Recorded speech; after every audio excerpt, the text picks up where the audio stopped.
கிரிக்கெட்ல பேட்ஸ்மேன்களுக்கு சிக்ஸர் அடிக்கிறது சந்தோஷம், பவுலர்ஸ்க்கு விக்கெட் எடுக்கிறது சந்தோஷம். அப்போ ஃபீல்டிங் பண்ணுறவங்களுக்கு பறந்து பறந்து கேட்ச் பிடிக்கிறதும் இல்லை ஒரு ரன்னை தடுத்து நிறுத்துறதும் தான் சந்தோஷமாக இருக்கும்.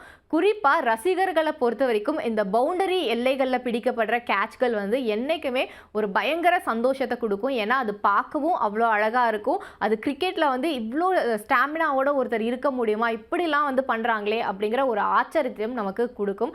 ஆனால் அப்படிப்பட்ட பவுண்டரி கேட்ச்களுக்கு ஒரு புதிய விதிமுறையை ஐசிசி கொண்டு வந்திருக்காங்க. அந்த விதிமுறை என்ன அப்படிங்கிறதான் இப்போ நம்ம பார்க்க போகிறோம். நம்ம எல்லாருக்குமே தெரியும், பவுண்டரி ரோப்பை தாண்டி பந்து போகுது அப்படின்னா அது சிக்ஸ்னு சொல்லுவாங்க. அதே சமயம் அந்த பந்தை ஒரு வீரர் பிடிக்க முயற்சி செய்கிறாரு அப்படின்னா பந்தை அந்தரத்தில் பறந்து பிடிச்சிட்டு அதுக்கப்புறமா பவுண்டரி ரோப்புக்கு வெளியே வீசி மறுபடியும் அவர் கேட்ச் பிடிப்பார்.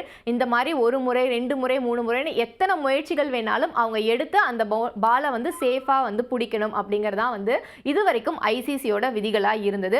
ஆனால் இந்த விதிமுறை ரொம்பவே தவறானது, இது எப்படியாவது மாற்றணும் அப்படின்னு நிறைய கோரிக்கைகள் முன்வைக்கப்பட்டது.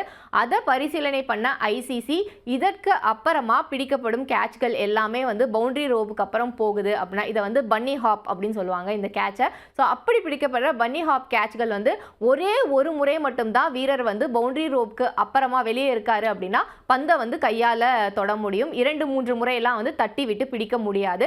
அப்படி பிடிச்சாங்கன்னா அது சிக்ஸராக தான் கருதப்படும் அப்படின்னு அறிவிச்சிருக்காங்க. அது மட்டும் இல்லாமல் இந்த மாதிரியான கேட்ச்களுக்கு அசிஸ்ட் பண்ணுவாங்கல்ல வீரர்கள், அதாவது ஒருத்தர் பவுண்டரி லைனோட அந்த பக்கம் இருப்பார், அவர் கேட்சை அந்த இடத்துல பறந்து பிடிச்சிட்டு பாலை தூக்கி வெளியில் போடுவார், அதை இன்னொரு வீரர் பிடிப்பார்ல. அந்த மாதிரி பிடிக்கிற கேட்ச்களுக்குமே சில கட்டுப்பாடுகள் விதிக்கப்பட்டிருக்கு.